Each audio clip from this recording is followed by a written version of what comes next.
Hello बच्चों, क्या हाल चाल, कैसे हैं आप लोग, कैसी चल रही है आपकी पढ़ाई। मैं हूं अभिषेक जैन और मैं स्वागत करता हूं आपका तैयारी एक राहें अनेक के एपिसोड नंबर 5 में, जिसमें हम लोग डिस्कस करने वाले हैं ऐसे कौन से 10 चैप्टर हैं जिनको अगर आपने अच्छे से कर लिया तो आपके 150 मार्क्स सिक्योर हो सकते हैं। हाई वेटेज चैप्टर, पिछले 8 साल के जेईई मेंस के पेपर्स को हमने एनालाइज किया और ये देखा कि जो चैप्टर्स अभी सिलेबस में है उन चैप्टर्स में से कौन से चैप्टर से सबसे ज्यादा सवाल पूछे गए थे। अगर हम अपनी प्रिपरेशन को स्मार्टली प्लान करेंगे तो हम भी इस टारगेट को अचीव कर सकते हैं। क्या क्या आज हम लोग कवर करने वाले हैं। सबसे पहले तो मैं आपको बताऊंगा कि ये रेफरेंस क्या मैंने यूज किया है, कहां से ये डेटा उठाया है। और ऑब्वियसली देखो, डेटा को एनालाइज करने में कई बार कुछ त्रुटियां रहती हैं, कुछ एरर्स हो जाती हैं, तो ऐसा मैं बिल्कुल नहीं कहूंगा कि जो भी मैं यहाँ बताने वाला हूँ वो 100% सत्य है। उसमें कुछ त्रुटियां, कुछ गलतियां हो सकती हैं, लेकिन एक पैटर्न पता करने के लिए, एक आइडिया लेने के लिए यह डेटा हम लोग यूज में ले सकते हैं। मैथ्स के टॉप 10 चैप्टर्स, फिजिक्स के टॉप 10 चैप्टर्स और केमिस्ट्री के टॉप 10 चैप्टर्स क्या रहने वाले हैं। और लास्ट में एक वार्निंग भी है आप लोगों के लिए, जिसको आपको बहुत ध्यान से सुनना है, क्योंकि अगर ये नहीं सुनी तो फिर ये सारा जो है थोड़ा सा गड़बड़ हो सकता है। तो सबसे पहले मैं बता देता हूं, यह जो रेफरेंस लिया गया है वो अपना फिजिक्स वाला का ही, जो जेईई मेंस प्लस एडवांस का पीवाईक्यू बुक आता है, जिसमें 49 ईयर्स के अपने जेईई एडवांस के और 49 ईयर्स के जेईई एडवांस के, और पिछले 2017 से 2026 तक जो 162 पेपर हुए जेईई मेंस के, उनके 2019 से 2026 तक जो 162 पेपर हुए हैं उनको एनालाइज किया गया और वहीं से इस डेटा को मैंने लिया है, वहीं से कंपाइल किया है ना। और फिर भी कंपाइलेशन के दौरान भी थोड़ी बहुत एरर हो सकती है। ऐसा हो सकता है कि मैं बोल रहा हूं किसी चैप्टर के 35 सवाल आए थे और वो हो सकता है 33 हो या 37 हो। वो अपनी अपनी समझ भी हो सकती है कि किस क्वेश्चन को हम किस टॉपिक में रखते हैं। कई बार एक क्वेश्चन जो है वो मल्टीपल चैप्टर्स के कॉन्सेप्ट को यूज करता है, हम उसे किसी भी एक तरफ रख सकते हैं, लेकिन फिर भी एक मोटा मोटा आइडिया लेने के लिए यह वीडियो आपकी हेल्प कर सकता है। सबसे पहले हम लोग आ जाते हैं फिजिक्स के टॉप 10 चैप्टर्स पर, जो अगेन इसी बुक से मैंने रेफर किए हैं। जो टॉप 10 चैप्टर्स है, 2019 से लेकर 2026 तक टोटल 162 पेपर हुए हैं और इन 162 पेपर में जो सारे क्वेश्चंस थे उनको जब हमने देखा तो हमने पाया कि 47% ऑफ क्वेश्चन जो हैं वो इन टॉप 10 चैप्टर से ही आते हैं। सबसे ज्यादा करंट इलेक्ट्रिसिटी से पूछे गए हैं। 162 जो पेपर हुए हैं, 259 क्वेश्चंस करंट इलेक्ट्रिसिटी से। फिर ray optics and optical instrument, unit and measurement, rotational motion, electrostatic potential and capacitance, gravitation, Newton's law of motion, dual nature of radiation and matter, semiconductor और मूविंग चार्ज एंड मैग्नेटिज्म। ये जो 10 chapter है इनसे सबसे ज्यादा सवाल पूछे गए हैं, लगभग 47%। तो अगर आपको ये रखना है कि हाई वेटेज चैप्टर कौन से हैं, कौन से चैप्टर फिजिक्स के सबसे ज्यादा इंपॉर्टेंट है, ये 10 चैप्टर पे आपको सबसे ज्यादा कमांड बना के रखनी है। इसके बाद अगले जो 10 चैप्टर आते हैं फिजिक्स के, जिन्होंने 33% क्वेश्चंस दिए हैं। फिर से 2019 से लेकर 2026 के 162 पेपर में इन चैप्टर से हर साल कितने कितने क्वेश्चंस आए हैं यहाँ लिखे हुए हैं और यहाँ टोटल लिखे हुए हैं। जैसे कि 162 पेपर में 150 क्वेश्चन फ्लूइड मैकेनिक्स से आए हैं। फिर अल्टरनेटिंग करंट ऑर्डर में लिखे हुए हैं, घटते क्रम में लिखे हुए हैं, सबसे ज्यादा किससे आए हैं, सबसे कम किस पे आए हैं। तो अगर पहला सेट आपने कंप्लीट कर लिया है, दूसरा आप इस पे फोकस कर सकते हैं। और जिनसे लीस्ट नंबर ऑफ क्वेश्चंस आए हैं, 20% क्वेश्चंस इन 10 चैप्टर से आए हैं। अगेन आप वीडियो को पॉज करिए, अच्छे से देख लीजिए कि 162 पेपर में किस किस चैप्टर से कितने कितने सवाल आए हैं। तो ये हो गया फिजिक्स का। Next chemistry. अगर अपन केमिस्ट्री की बातें करें तो अगेन जो अपना पीडब्ल्यू का जेईई का पीवाईक्यू वाला बुक है, उसी के रेफरेंस को लेते हुए मैंने इस डेटा को प्रिपेयर किया है। अगेन थोड़ा बहुत इधर उधर हो सकता है, एकदम ऐसा नहीं करना है कि आप हमें बताओ कि इतना ही क्यों है, ये तो कम था, ये तो ज्यादा था। एक अप्रोक्सीमेट वैल्यू यहां पर देने की कोशिश की गई है। जो टॉप 9 चैप्टर्स हैं इनसे 53% क्वेश्चंस आए हैं। अब देखो, इसमें ऐसा भी किया गया है कि बहुत सारे चैप्टर सिलेबस से हटा दिए गए हैं, तो उन्हें मैंने यहां पर नहीं लिखा है। इस वजह से आपको ऐसा लग सकता है कि टोटल नंबर ऑफ क्वेश्चंस तो मैच नहीं हो रहे हैं। वो हो सकता है, लेकिन जो चैप्टर जेईई मेंस के सिलेबस से हटा दिए गए हैं उनको इस एनालिसिस में भी इंक्लूड नहीं किया गया है। जैसे टॉप 9 चैप्टर देखें तो केमिस्ट्री में हो जाते हैं coordination compound, aldehyde, ketone and carboxylic acid. Organic chemistry में some basic principle and techniques, D and F block, solution, equilibrium, amines, chemical kinetics और बायोमोलिक्यूल। इन 9 चैप्टर से 53% क्वेश्चंस आए हैं as per JEE mains PYQ book. अगले 7 chapter जिनसे 30% के लगभग क्वेश्चंस आए हैं वो है thermodynamics, chemical bonding, electrochemistry, structure of atom, alcohol, phenol and ether, hydrocarbon और पी ब्लॉक एलिमेंट 15 से 18 तक। 162 जो पेपर हुए हैं 2019 से 2026, इनमें इतने सवाल आए हैं। नेक्स्ट सेकंड नंबर पे प्रायोरिटी पे आप इनको रख सकते हैं।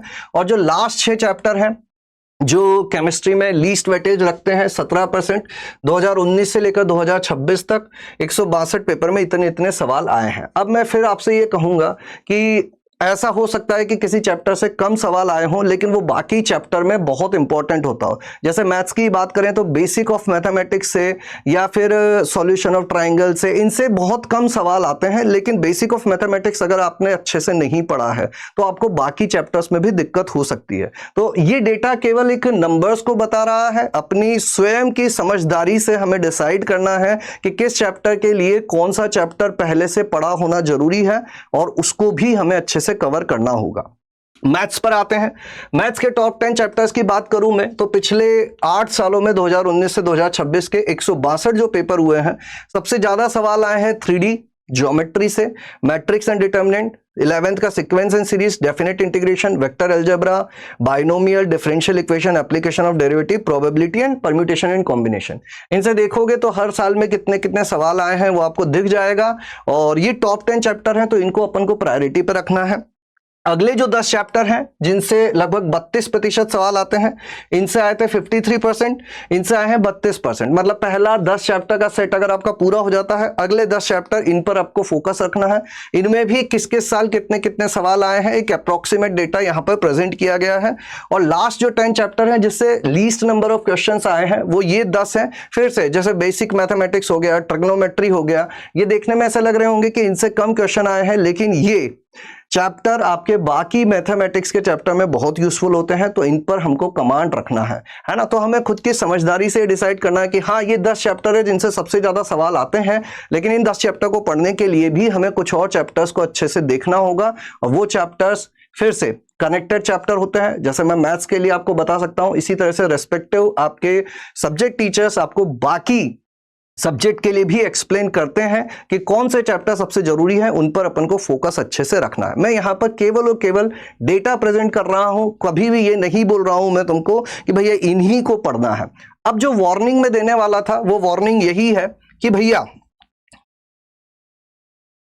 ये है पिछले सालों का ट्रेंड कि पिछले सालों में क्या हुआ है।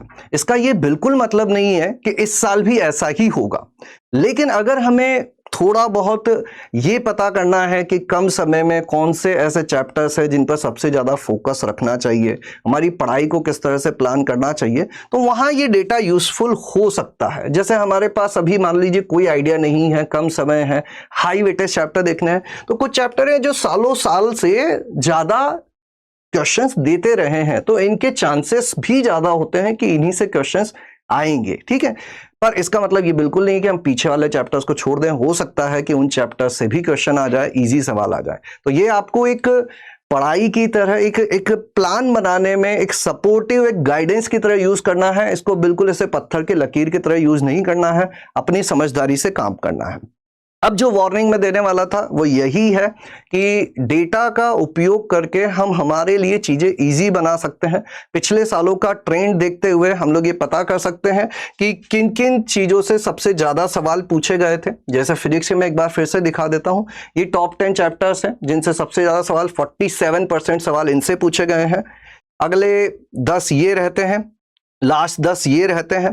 केमिस्ट्री की बात करें तो टॉप 9 चैप्टर्स ये हैं, अगले 7 ये रहते हैं, लास्ट 6 ये रहते हैं। मैथ्स की बात करें टॉप 10 ये रहते हैं, अगले 10 ये रहते हैं और लास्ट 10 ये रहते हैं। अब अगर हम लोग 10-10 चैप्टर तीनों सब्जेक्ट के स्ट्रॉन्ग बना ले, इतना स्ट्रॉन्ग बना ले कि उनका सवाल हम गलत ना करें, तो 50% चैप्टर अपने पास आ गए, 50% मार्क्स अपने पास आ गए। 300 में से 150 नंबर आप इजीली सिक्योर कर सकते हो अगर आप सही से प्लान करते हो तो। ठीक है, अब इससे पहले कि इस सेशन को मैं खत्म करूं, एक और बहुत इंपॉर्टेंट जानकारी मुझे आप लोगों को देनी है। स्वतंत्रता दिवस आ चुका है और फिजिक्स वाला हर हर ओकेजन पर विद्यार्थियों के लिए कुछ ना कुछ ऑफर लेकर आता रहा है। तो इसी वजह से इस पावन मौके पर, स्वतंत्रता दिवस के मौके पर आप लोगों के लिए एक ऑफर आया है, यहाँ पर आ चुका है एक्चुअली। अर्जुना लक्ष्य प्रयास, आप कोई भी बैच लेना चाहते हैं, चाहे वो 1.0 हो, 1.0 का इन्फिनिटी बैच हो या इन्फिनिटी प्रो बैच हो, इन सभी को डिस्काउंटेड प्राइस में आपको दिया जा रहा है। अर्जुना लक्ष्य प्रयास 1.0 आप लेंगे 1999, इसमें आपको 2.0 फ्री मिलेगा। अगर आप इन्फिनिटी लेते हैं 1800 रुपए और इन्फिनिटी प्रो लेते हैं तो 5200 में आपको मिल रहा है, 2.0 का एक्सेस फ्री मिलेगा। इसी तरह से आप 2.0 बैच लेते हैं, उसी प्राइस में है, इसमें 1.0 का एक्सेस फ्री मिलेगा आप लोगों को, और इन्फिनिटी प्रो में भी इसी तरह से 1 का एक्सेस फ्री मिलेगा। ये 5000 और 6000 रुपए में आपको मिल रहा है। और अगर कुछ बच्चे इस तरह से हैं जो इस साल 11th में हैं, 11th का बैच लेने का सोच रहे हैं, 11th प्लस 12th अगर दोनों बैच एक साथ लेते हैं तो आपको 5000 इन्फिनिटी 3600 एडिशनल और इन्फिनिटी प्रो 10400 में आपको मिल जाएगा। ठीक है, तो ये एक इंपॉर्टेंट इंफॉर्मेशन थी, ये एक जानकारी थी जो अगर अभी तक आपने बैच नहीं लिया है, आपके आसपास कोई दोस्त घूम रहा है जो सोच रहा है उसको बैच लेना चाहिए नहीं लेना चाहिए, उस तक ये जरूर मैसेज पहुंचाएं। और फाइनली स्वतंत्रता दिवस की आप सभी को बहुत बहुत शुभकामनाएं। हमें अपने लक्ष्य को बिल्कुल ध्यान में रखना है, स्मार्टली पढ़ाई करनी है। आज जो भी मैंने डेटा आपको बताया इसको यूज करना है सही तरह से, स्मार्टली, ताकि हमें पता चलता रहे कि किन चैप्टर से सबसे ज्यादा सवाल पिछले सालों में पूछे गए हैं, उन्हें हम अपनी प्रायोरिटी में रख सकें। जो लीस्ट वेटेज वाले हैं उनको थोड़ा सा पीछे रख सकते हैं, पर उनमें भी उन चैप्टर्स को ध्यान में रखना है जो बाकी चैप्टर्स में काम में आते रहते हैं। चलिए आज के लिए इतना ही, मिलेंगे अगले सेशन में कुछ और चीजों के साथ। तब तक के लिए थैंक यू, धन्यवाद, टाटा, बाय बाय, गुड नाइट। स्वस्थ रहें, मस्त रहें, खुश रहें, पानी पीते रहें, अच्छा खाएं और सबसे जरूरी चीज प्यार लुटाते रहें। Thank you.